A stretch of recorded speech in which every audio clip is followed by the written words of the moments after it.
Bom dia a todos. Hoje é o dia do Ponto de Vista Saúde, um programa voltado para a saúde pública, para as coisas otimistas e também as pessimistas, fazendo críticas e elogios quando necessário. Nós temos aqui abordado de longa data o abusivo comportamento em relação às doenças da coluna vertebral. E ontem, o New York Times publica uma reportagem dizendo que o que acontece aqui está acontecendo lá. Inúmeros abusos em relação às cirurgias de coluna. Isso foi reproduzido também pela Folha de São Paulo, e os conceituados médicos, tanto do Brasil como do mundo, ainda continuam a dizer que o exame físico detalhado e o histórico da dor dão pistas melhores do que os exames de imagem. Quem diz isso é o neurocirurgião Joel Augusto Ribeiro Teixeira, do HCOR de São Paulo. E ele diz ainda, parece que sempre das 200 doenças da coluna, só existe hérnia de disco ou dor muscular. Quer dizer, é uma visão simplista para uma condição ou condições mórbidas tão complicadas como são as doenças de coluna. E ele continua.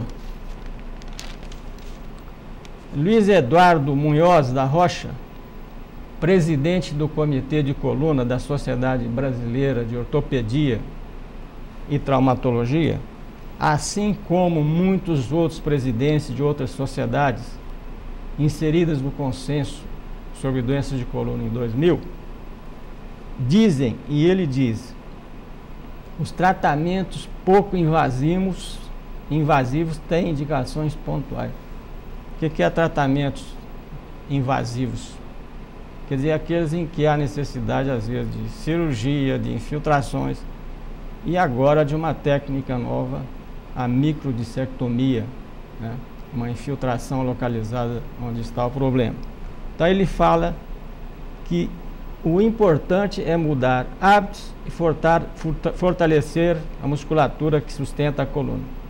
Hoje está muito em voga o minimamente invasivo. Nem tudo é resolvido dessa forma. Continua a reportagem. Peso da indústria pode estimular mais cirurgias, como acontece com medicamentos.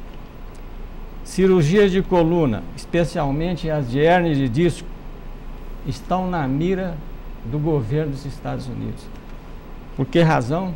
Nós já dissemos aqui. Os gastos enormes, sacrificando coisas mais importantes às vezes, em detrimento de populações menos capacitadas do ponto de vista econômico. Lá se gasta em cirurgia de coluna, é uma cifra absurda, 2,24 bilhões de dólares, isso em 2008, quer dizer, há 3 anos atrás, hoje deve ter aumentado. E aqui o que ele aborda é que existe uma relação lá nos Estados Unidos, aqui não sei, uma relação promíscua com as fábricas que produzem esses instrumentos para cirurgias. E espero que isso não aconteça aqui no Brasil. Então, cirurgia de coluna está indicada em apenas 5% dos casos. Fica essa lembrança, 5%. 95% dos casos são passíveis de se resolverem com tratamento clínico e outros tratamentos adicionais. Mas a conversa hoje até não é nem sobre alguma doença específica, mas sobre a formação do médico no Brasil e especificamente aqui na Universidade Federal do Triângulo Mineiro. E eu excepcionalmente, eu trouxe aqui hoje para conversarmos com a doutoranda Ludmila Santiago Almeida, que daqui a um mês ela já vai possuir o título de médica, de doutora. Ludmila, bom dia. Bom dia, doutor. Queria agradecer, né, o convite por estar aqui. Né? Ludmila, por que você escolheu a medicina como profissão? Então, eu não sei em que momento, assim, que foi exatamente, mas até este final de semana eu estava na minha casa e peguei uns diários antigos, estava fazendo umas mudanças, assim. E nesses diários eu meio que me descrevia, assim, como eu era na época, o que eu gostava de fazer e algumas pretensões futuras, né? Então tinha lá, eu quero ser médica ou bióloga. Então, eu acho que, assim, essa área das ciências biológicas mesmo sempre foi uma área que me interessou desde pequena, né? Aliás, quem faz biologia praticamente está fazendo medicina. E essas pessoas geralmente são curiosas, mas é uma curiosidade à procura da verdade. Talvez por causa disso, né? E também tem o outro lado, que a biologia é a irmã gêmea da medicina. Mas não é só ela, porque a medicina é a biologia, a física e a química. E por isso mesmo, uma das profissões mais difíceis, né? E mais criticadas até hoje, porque lida com a vida. Exato. E quando você entrou no primeiro ano, qual foi a reação que você teve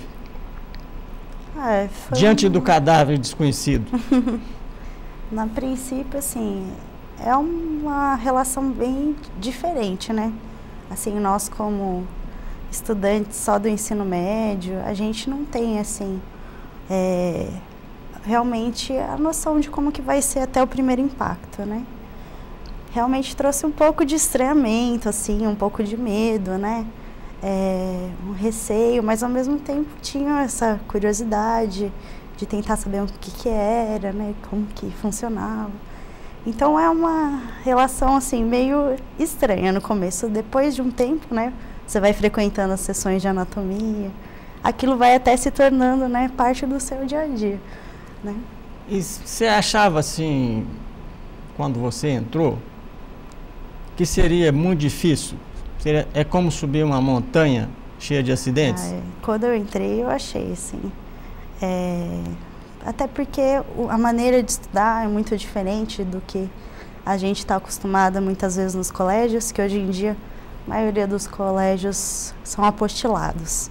Então você tem a aula e no final tem um exercício. A medicina não é assim, né? Você tem uma literatura enorme para você procurar, né? São livros que são, às vezes, para quem está iniciando, né? Assim, com os termos técnicos e tal, uma literatura mais complexa. Mas eu acho que é muito interessante, mas no começo é difícil. Eu tinha medo, eu achava que às vezes não conseguiria. Principalmente as matérias básicas, elas, assim, parece que exigem mais mesmo do aluno, né? E como é um choque muito grande, eu fiquei bem receosa de não conseguir. Dessas matérias básicas, qual que te assustou mais? Então, eu nunca fui, assim, muito bem de química. Eu sempre, era matéria que eu tinha que estudar mais, até para o vestibular, conseguir tirar uma diferença, que era o que eu não ia tão bem. Então, a bioquímica, para mim, na faculdade foi bem difícil, né? Então, foi uma das que me assustou mais, assim. Mas e a anatomia, quando você teve contato com o cadáver? Anatomia, você ficou com medo? Fiquei com medo. Às vezes eu tinha pesadelo, né? Com alguns dos cadáveres. Às vezes eu tinha a sensação que algum deles ia acordar. Mas eu tinha receio, sim, assim, mesmo de tocar, muito, assim, uma estranheza, né, assim, de saber que aquilo era uma pessoa, né, e que estava ali prestando aquele serviço, é uma sensação estranha. E você conseguia dormir? Não sempre. Não sempre, muitas vezes tinha pesadelo mesmo, achando, que eles estavam acordados, que no outro dia ia acontecer alguma coisa, acordava mesmo. Aí a bioquímica, eu diria que você não teve tanta simpatia. Né? Acho que foi mais isso mesmo. E a fisiologia? Fisiologia eu gostava muito também. Só para explicar aqui, fisiologia é a matéria médica, a ciência da medicina, que estuda as funções do corpo humano. Quer dizer, como é que essa máquina perfeita funciona de uma forma sincrônica, né? Sempre um departamento se relacionando com o outro. E eu diria que 200, 300 anos atrás que começou o estudo mais fino do mecanismo do funcionamento do corpo humano. E eu acredito que seja a máquina, não a máquina material, mas ambas, psicológica e material, mais perfeitas da criação. Aí você chegou na fisiologia. Dos órgãos que você estudou, qual que você achou o mais complexo? Complexo? Eu não sei, assim, achava muito complexo. Mas eu achava muito difícil a parte de cardiologia. Assim, mesmo o professor que a gente teve aula, assim, ser muito fascinado com aquilo que ele estava dando, eu achava que era uma matéria mais complexa, assim, para mim foi mais difícil compreender a parte de cardiologia, né? Mesmo o professor sendo excelente, sabe, aquele brilho nos olhos para dar matéria, eu achei mais difícil a parte cardíaca. A fisiologia é que ela quis dizer aqui do coração. Até uma vez eu perguntei aqui para um cardiologista e posteriormente para um neurologista qual que ele achava mais importante para a sobrevivência. O neurologista falou que é o sistema nervoso. O cardiologista ele disse que o sistema nervoso sem sangue não sobrevive. Quer dizer que o coração precisa, né, também de estímulos do sistema nervoso para funcionar. Você vê como é que essa interação, né, o funcionamento maravilhoso. É verdade. Mas eu acho, não sei se no começo você pensou nisso. Eu acho que a mais fascinante atuação do médico é em aliviar a dor.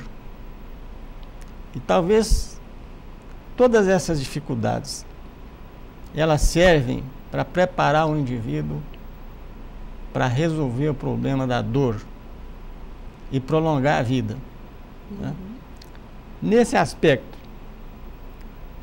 quando você estudou farmacologia, como é que você sentiu assim? Você sentiu algum poder na mão de poder resolver um problema de um paciente? Ah, com certeza. Assim, você entender como o medicamento funciona, por que ele está causando aquele alívio, né, no paciente, quando está indicado ou não, isso dá um poder muito grande, né, para nós. E, assim, é uma ferramenta que nós médicos temos que é de grande valia. Claro que a relação médico-paciente, né, ela é essencial também, você conseguir ouvir, né, o paciente, saber o que ele realmente está precisando. Mas, assim, é uma parte essencial. A gente necessita mesmo dessas ferramentas para estar no nosso trabalho do dia a dia. Igual outra profissão, também faz parte das nossas Quer dizer que a farmacologia era uma matéria básica, fundamental, mas por que razão que você acha que você tem que estudar no livro e não na bula do remédio? Porque eu acho que vocês foram orientados, muito bem orientados na farmacologia, para ir a fundo nos mecanismos de ação das drogas. Exato. Drogas aqui no sentido de remédio, né? A bula, é claro, assim, sempre que você tem um medicamento, você deve, assim, consultar a bula, ainda mais se for um medicamento novo. Mas, assim, muitas vezes é uma coisa comercial, um medicamento também, né? E, então, a gente tem que estar sempre atento para aquilo que está dizendo ali, pode não ser totalmente verdade. E fora isso, ele não destrincha totalmente os mecanismos fisiológicos mesmo para a atuação daquele medicamento nas bulas. E vocês foram alertados para essa relação perigosa com a indústria farmacêutica? Vários professores, assim, não só na farmaco, né? Tem vários professores que relatam mesmo essa relação durante mesmo as clínicas pelas quais a gente foi passando, que é alertando a gente, né? Assim, é claro que eu acho que eles não podem incutir essa ideia na gente, acho que cada um, na hora que se formar, vai ter uma concepção própria, mas eles tentavam alertar realmente para o poder do lobby farmacêutico, né, nas relações médico-paciente também. Quer dizer que existiu esse lobby? Não, assim, com a gente diretamente não, mas eles orientavam a gente como que funcionava também. Ah, ótimo, ainda bem que vocês não sofreram, né, essa influência direta da indústria farmacêutica. Até nós e outras pessoas, outros professores, a maior preocupação nossa hoje é da indústria ensinar os estudantes, não apenas na propaganda direta, mas indireta, através de artigos, né, de bibliografia mal orientada. A gente tem insistido também nisso. E você conhece esse provérbio latino? Sedare dolorum opus divinus est, quer dizer, aliviar a dor é uma tarefa mais do que divina. E alguma vez você já aliviou a dor de alguém? Você já receitou alguma coisa? Assim, a gente na faculdade vai crescente as nossas responsabilidades também, né, com o passar dos anos. Então, chega um momento de que você realmente faz o exame físico, primeiramente, você faz a anamnese, faz o exame físico, vê os exames laboratoriais como se o paciente fosse seu paciente. E, assim, tem momentos que os professores te dão a liberdade de discutir o que você acha que seria a conduta, né, para aquele paciente, o que você faria, né, para aquele paciente. Então, assim, já teve vezes, sim, de falar, doutor, eu acho que a gente podia, às vezes, não dar um medicamento só para dor, mas algum antidepressivo para a pessoa também, né, para ajudá-la, né, às vezes com os conflitos diferentes, e a pessoa realmente sentir uma melhora com isso, né. Você está falando aí no efeito placebo? Não é efeito placebo. Sem ser efeito placebo. Existe também efeitos placebos, né? O paciente acreditar que está tomando uma droga, né, com aquele benefício e ele realmente sentia aquele benefício. E que melhorava, né? Melhorava. Não, até a própria... Mas acho que nós mesmos, às vezes, né? Não, a própria ação só a presença do médico é um jeito. Tanto é que quando acontece qualquer coisa de anormal, a primeira pessoa chamada é o médico, né? Chame o médico. Então, você está percebendo que é uma responsabilidade muito grande. É bem grande. Essa que vocês têm, né? Muito grande. Ô, Ludmila, aí você passou pelas cadeiras básicas com aquele aparente, não digo desinteresse, né? Mas com aquela aparência de uma nebulosa que está na frente, que não sabe o que vai acontecer. E quanto é que você se sentiu mesmo assim como uma futura médica? Olha, eu acho que a partir quando a gente começa a ter a parte de semiologia realmente, ter o contato com o paciente realmente, que a gente começa a se sentir. Só para explicar aqui, semiologia é a matéria que estuda os sinais, né? Quer dizer, os sinais clínicos, aquela amostra exterior de que o paciente está sentindo ou que vai sentir. Então, essa é a semiologia. Tem outro termo também, propedêutica, que nós já falamos aqui primeiro. Propedêutica quer dizer o ensinamento preliminar, quer dizer, aquele que tem vindo antes de qualquer outro. Nós vamos falar dele daqui um pouquinho, depois dos comerciais. Vamos a um pequeno intervalo e voltamos já. Apoio Cultural Unimed. O melhor plano de saúde é viver. O segundo melhor é Unimed. Ludmila, dentro da propedêutica, da semiologia, que é o exame físico, a história do paciente, como é que você sentiu quando fez uma história em exame físico a primeira vez, você achou que seria uma intrusa em relação ao paciente? Quer dizer, perscrutando, indo a fundo dos seus problemas? Primeiro que você começa a perguntar muita coisa, às vezes o paciente se sente até incomodado, né? Porque a primeira vez que você vai fazer, né, às vezes uma anamnese, você pergunta um monte de coisa, depois você vai ver, você ainda esqueceu um monte de coisa que você queria ter perguntado, sabe? Então, mas você sente, assim, que você, querendo ou não, você está entrando em assuntos que muitas vezes as pessoas não se sentem confortáveis para falar, né? Parte, por exemplo, gastrointestinal, como que está funcionando o intestino, não é todo mundo que também se sente à vontade de falar isso, né? De expressar. Então, você acaba que você invade mesmo o espaço da pessoa, né? Mas com o tempo, essa dificuldade, ela vai ficando cada vez menor. Porque o conhecimento médico é como fosse um HD de computador. Você vai todo dia aumentando, depositando lá no arquivo. E cada vez que você se analisa, você acha que precisa aprender mais. E por falar nisso, como é que é o programa? Vocês estudam muito? Porque eu presumo que vocês estudam, porque é muito difícil a medicina. É muito difícil. Então, tem, assim, matérias que exigem mais, né? Então, assim, todas as aulas, realmente, assim, tem que prestar muita atenção.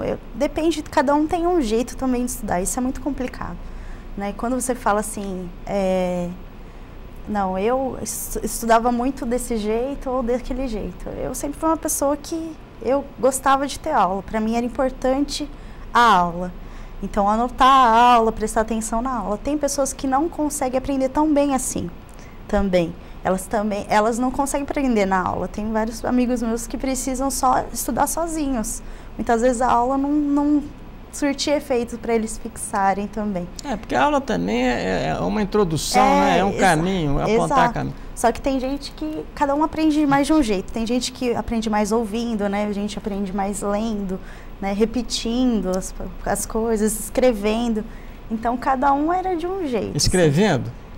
Tem gente que mas escreve depressa? Escreve depressa. Geralmente porque é muito conteúdo, cada vez mais Pois depressa. Isso aí talvez explique, eu já falei aqui uma vez, por que a letra do médico é ruim, difícil de ler.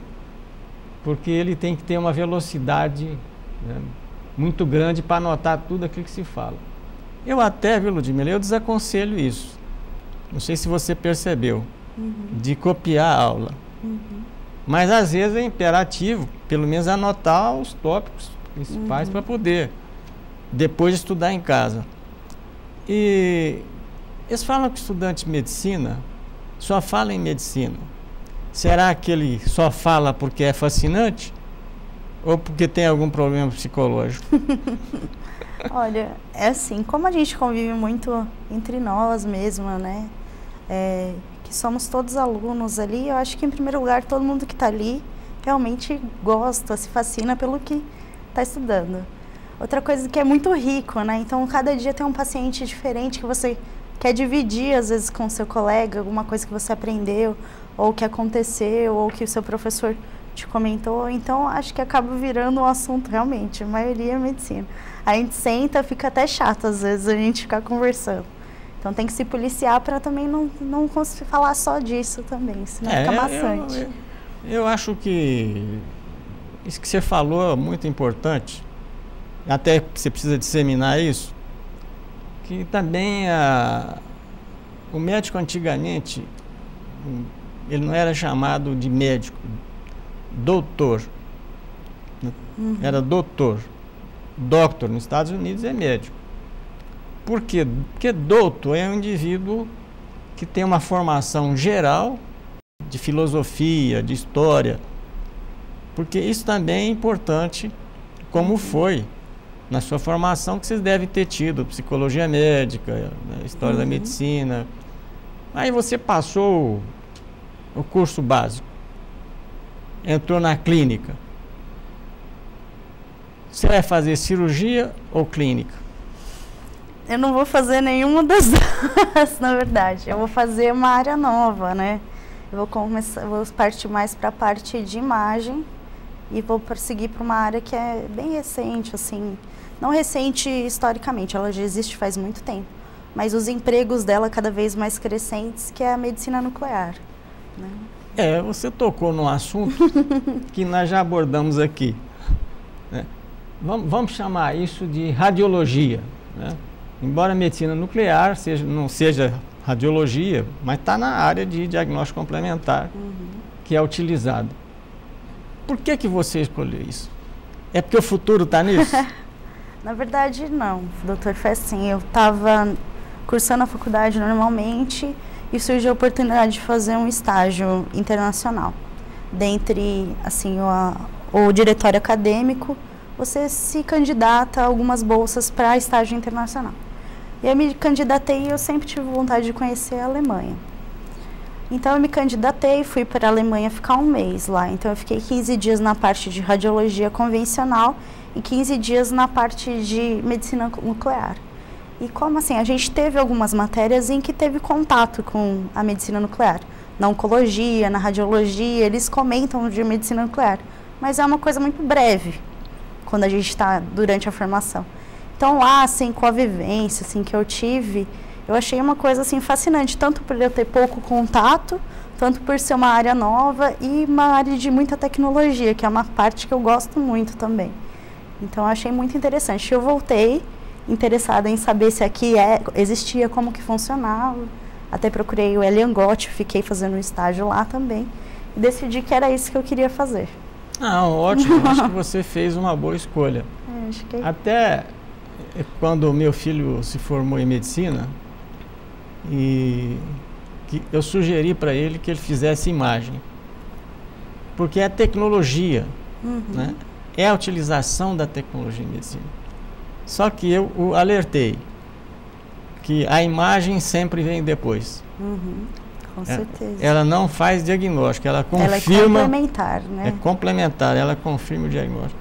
Agora você foi na Alemanha e me suscitou uma pergunta aqui. O que você achou do povo alemão? Nossa, foi bem interessante, assim. Eu achei eles pessoas muito organizadas, extremamente organizados mesmo. Assim, cumpridores de horários, realmente. Você vê que são pessoas muito trabalhadoras. Então, são pessoas que são realmente um pouco mais fechadas, mas que também não são... Esse fechado aí, o que você fala? São mais não sérias, tem aquela afetividade do brasileiro? Exato, assim, um pouco... A gente é mais, assim, aberto a fazer novos relacionamentos, eles são mais sérios, né? Mas não que isso seja ruim lá, eu fui super bem recebida também, mas você vê que eles são um tom mais sério. Não, em ciência, né? Não, e assim, em todos, na mesma população em geral, assim, também mas eu acho que é uma coisa cultural deles. O pessoal lá respeita no trânsito? Como é que Respeita bastante. Nossa, totalmente diferente, né? Você pôs o pé na faixa ali, o pessoal já para, né? E eu ouvi falar que... Não fica buzinando, essas coisas. Você foi a alguma banca de jornal lá? Eu passei por várias lá, peguei umas revistas também. Mas pagou, né? Eu paguei. Mas não tinha ninguém, porque lá fala o seguinte, o indivíduo, a banca fica sem ninguém para vigiar, o indivíduo tira... Mas eles pagam... paga lá e vai embora. Consciência. O metrô também, não tem catraca, essas coisas. Não tem catraca no metrô? É sua consciência você pagar. Os ônibus também. Se você andasse lá, você podia andar livremente. Você tinha o seu ticket, todo mundo comprava o ticket, ninguém fazia um jeitinho esperto, assim, de não vou comprar. E furar a fila, como é que é lá? Também não tinha, não. Ninguém furava a fila? Não, nos lugares que eu fui não tinha. E a medicina lá, Ludmila, é estatal? É do Estado? Lá é estatal. É estatal. E não tem essas filas que tem aqui 3 meses para fazer um exame, não, né? Não tem. É tudo agendado, né? Os horários são agendados. Então é tudo um sistema informatizado também para fazer esse tipo de coisa. Então é bem diferente. A Alemanha, né? A Alemanha é a Alemanha, né? É bem diferente. Tem aquela mancha, impacto, né? Tem aquela mancha, né? Aquela nódoa do nazismo, né? Mas o povo alemão depois, ele deu a volta por cima, né? se ergueu e é a primeira potência da Europa hoje. E talvez, depois dos Estados Unidos e Japão, é a quarta potência mundial, né? Econômica e científica, né? Porque o alemão, ele... Não, eles são muito, assim, estudiosos. A gente tinha sessões de casos clínicos, né? De radiologia, essas coisas. Então, eles, assim, perguntavam mesmo, servia para os residentes, assim, para R1, para R2, para R3, e perguntavam, eles tinham que saber. Senão, tem que estudar. Tinham que estudar muito. Eles sabiam detalhes, assim, anatômicos mínimos nas imagens. Então, eu fiquei impressionada, assim, com o nível de conhecimento que eles têm que ter a fundo, assim, da sua área. Bem interessante. Aí você, durante esse período, falou, não, vou fazer medicina nuclear. Foi. Você deixou de estudar as outras coisas, não? Não deixei. Eu acho que você teve também essa lembrança da Alemanha, né? Que o indivíduo lá precisa saber de tudo. Precisa saber de tudo. E além disso, assim, eu acho que nós, médicos, principalmente recém-formados, você vai acabar que vai dar um plantão em algum lugar, né? Você vai fazer um ambulatório, vai fazer uma enfermaria. Você tem que ser, primeiramente, um médico generalista. Então, essa questão, eu entrei querendo fazer cirurgia cardíaca, foquei naquilo e vou naquilo até o final. Isso não pode ser, porque você acaba perdendo o restante da formação que é essencial. Não, a gente aqui combate a especialização precoce, né? Confirmando o que a doutora Ludmila falou, porque isso é prejudicial para o médico, o indivíduo ser um especialista precoce. Porque o corpo humano, ele não tem departamentos estanques, né? Cada um fechado no seu território. Todos se comunicam entre si, né? Nenhum prescinde do funcionamento, do bom funcionamento do outro. Então a formação médica tem que ser global, completa já. E a especialização só depois de 4 anos. Você vai fazer pós-graduação, né? Eu pretendo, assim, eu sempre gostei da área de pesquisa também. Então acho que você tem que continuar fazer também depois da residência também um mestrado, continuar também estudando para sempre. Mas a medicina nuclear tem uma visão aqui e outra na Alemanha. Você não acha que ela é muito restrita? Ou lá o leque é maior? Então, assim, ela é restrita principalmente devido ao serviço. Porque para existir medicina nuclear, você tem que ter um local que comporte a medicina nuclear. Ou seja, desde a formação da parede, né? As paredes, a parte de portas, de isolamento, tudo isso tem que ser muito bem feita porque você está mexendo com radiação. E fora isso, precisa de uma logística muito grande, porque os isótopos, eles têm que chegar num horário correto, senão eles vão tendo os decaimentos com o tempo. Então tem toda uma logística de transporte interno, que hora que vai chegar, que hora que eu vou misturar os fármacos com os isótopos. Então é uma estrutura muito complexa. Então acho que principalmente por isso que ela é limitada.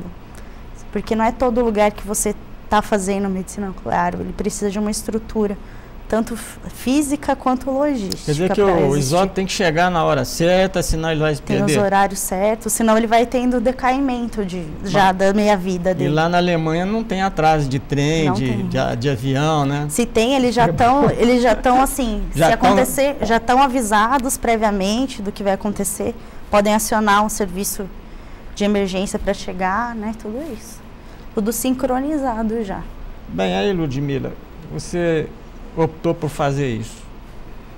Qual é a complementação que você achou necessária no curso médico para chegar assim ao melhor da medicina nuclear, no seu caso específico? Qual é a complementação? Quer dizer, o que você achou? Quais as matérias que você achou necessárias para cumprir com eficácia a sua futura profissão? A medicina nuclear, ela difere da radiologia convencional, porque muitas vezes a radiologia ela mexe muito mais com a área anatômica, né? A nuclear ela é muito fisiologia. Então os isótopos e os fármacos Eles vão para cada área do corpo. Então tem um remédio que vai para o rim, outro que vai para o fígado, e você tem que saber por que ele está indo para lá, como que ele vai agir, por onde ele vai sair, como que vai funcionar esses mecanismos.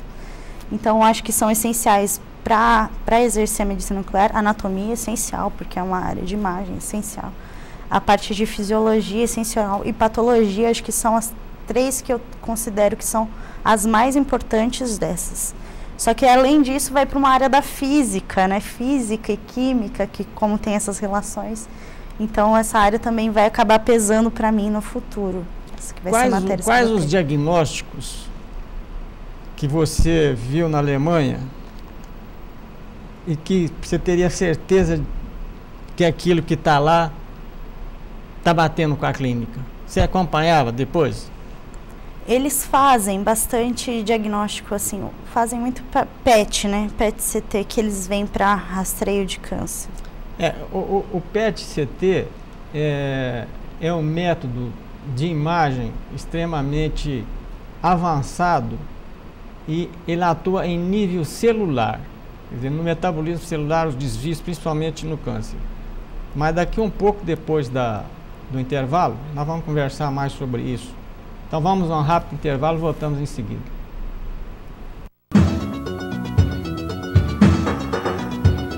Apoio Cultural Unimed. O melhor plano de saúde é viver. O segundo melhor é Unimed. Ludmila, nós estávamos falando em PET, mas acho que é um assunto muito complicado. Tomografia por emissão de posítrons, né? Que é um diagnóstico avançadíssimo. Não apenas para câncer, mas para outras situações. Mas e o arroz e feijão lá, como é que era? O arroz e feijão é cintilografia do coração. É o básico que eles fazem realmente, para ver se a pessoa não está tendo nenhum vaso entupido, né? Que eles falam, nenhuma área de isquemia. É o carro-chefe lá. Seria esse e a cintilografia óssea também. São os dois carros-chefes. Você vai formar daqui a um mês? Qual é a sua perspectiva? Não apenas a sua, mas dos colegas em geral. Tem medo do futuro? Nossa, muito medo. Todo mundo tem muito medo, né? Assim, a gente está num momento, quando a gente conversa uns com os outros, é muita alegria realmente, né? De você ter conseguido 6 anos, né? De você estar morando fora, muitas vezes, da sua família, tudo isso. Mas, ao mesmo tempo, é um receio muito grande, porque é uma responsabilidade que dá um passo ainda maior, né? Para você, é você e o mundo, né? E um carimbo.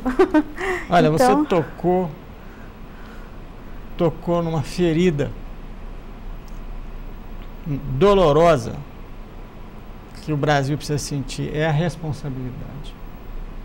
Eu acho que a responsabilidade do médico por lidar com a vida não é que ele seja superior a ninguém. Ninguém é superior a ninguém. Mas o fato de lidar com a vida, eu acho que a responsabilidade é a primeira coisa que tem que se pensar o indivíduo quando pega o diploma. Quer dizer, eu sou médico agora, eu tenho compromissos com o doente, comigo e até com o Estado. O Estado que te formou. Eu acho que isso precisa ser levado... Nossa, é uma coisa que pesa, assim. Para a maioria de nós dá um medo muito grande mesmo. E outra coisa, não pode parar de estudar, né, Ludmila? Não pode. Hoje em dia, as coisas que você aprendeu ontem já mudaram hoje, então, infelizmente, você não... Infelizmente e felizmente, né? Porque isso te força a estar sempre procurando as coisas novas, estar se atualizando, então, hoje em dia, não pode parar mais. Uma pergunta que eu vou fazer não é que me intriga o resultado. Por que o médico hoje, ele quer ficar nas grandes cidades? Por que ele não quer enfrentar o interiorão? Olha, vou ser bem sincera, quando a gente mesmo é instruído, assim, é conversado sobre isso com a gente na faculdade. Quando você vai prestar um serviço médico e você se inscreve então para um lugar para você trabalhar. Quando você está trabalhando naquele local, você automaticamente... É como se você concordasse com a estrutura daquele local. Então, você se sujeitou a trabalhar naquele local. Você sabia como era que funcionava. Então, por que a gente tem receio? Muitas vezes a gente vai para locais que não tem não tem nem gaze, sabe? Não tem nenhum medicamento para você fazer endovenoso, para fazer uma inalação muitas vezes. Ou seja, então, o Estado precisa dar condições. Tem que ter condições para você exercer em outros locais, porque senão você mesmo está sob risco, ou seja, você está fazendo muitas vezes... daí usar aquele método tupiniquim para você fazer? Não pode ser assim, medicina não pode ser assim. Você falou em tupiniquim, é um termo indígena significando, é brasileiro que você quer falar? Quebra-galho? Um quebra-galho, você não pode usar. Eu acho que isso é muito importante. Medicina não tem quebra-galho. Medicina tem que se apoiar no raciocínio clínico, lógico, na tecnologia. E a medicina bem feita tem que ser para todos, não pode ser para uns. E na esteira dessa conversa, até para terminar, existe uma lei no Senado, na Câmara, no Senado, para que médicos estrangeiros possam atuar no Brasil sem revalidação de diploma. Nossa. Sob que argumento? Que nos estados do norte, na Amazônia, em outros estados, existem poucos médicos. Quer dizer, ninguém quer ir para lá. E com razão, porque para ir para lá, para enfrentar, para fazer boa medicina, principalmente, tem que ter uma base, um apoio material, funcional, exames de laboratório. Senão ele não pode cumprir aquilo que ele vai jurar daqui a pouco tempo. Exato. Acabamos de conversar aqui, Ludmila, qual o seu comentário final? O que você, como estudante de medicina? Eu acho que essa questão da revalidação, eu acho que é uma questão complicada realmente, porque ao invés de você ter um critério melhor, né, ou seja, uma prova, né, a pessoa faz uma prova, eles estão tentando facilitar a prova para as pessoas passarem, entendeu? Isso é incondizente, o médico precisa saber isso para estar... revalidar o seu diploma. Então é isso que ele tem que saber, não tem que ficar mais fácil só para ser mais permissivo, permitir que eles entrem. Não pode ser assim, só porque é necessário, mas... Então acho que a gente tem que se posicionar contra esse tipo de coisa. Ludmila, parabéns, eu desejo que você exerça a medicina com dignidade. Obrigada. E com a seriedade alemães. Obrigada. Até já. Até mais. Então até a próxima semana, quando estaremos aqui novamente ajudando aqui o Wellington Cardoso Ramos, o jornalista Wellington Cardoso Ramos. Até a próxima, então.